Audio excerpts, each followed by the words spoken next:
Dear husband, let us talk to the husbands today. How often do you go for your medical checkup? When you feel weak, you're not feeling okay, do you go to the hospital?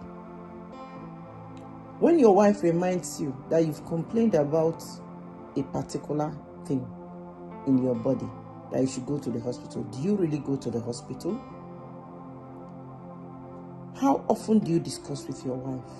Do you have sessions where you can sit down with your wife and have a proper conversation, dialogue?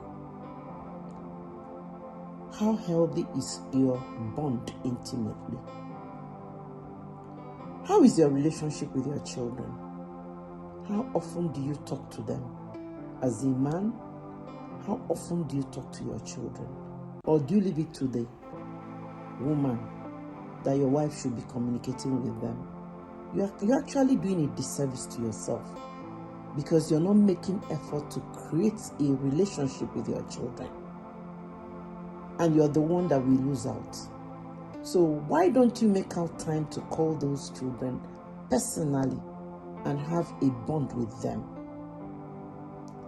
If you don't talk to your children, you don't call them periodically, in a week you won't speak to them. In a month you will not speak to them, but you're providing money. Money is not everything. You're actually severing that relationship. There's no bond. So what is your bond with your children? What is your bond with your wife? Check these relationships.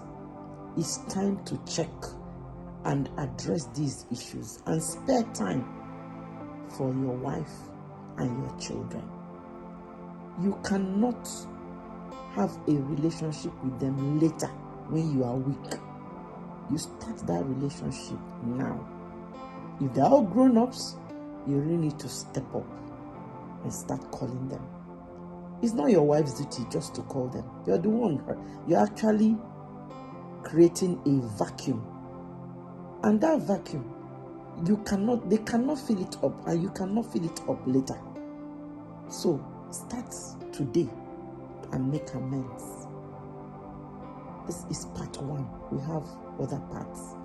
But think about these questions and make effort to address them one after the other. Thank you for listening, and watch out for part 2 and 3.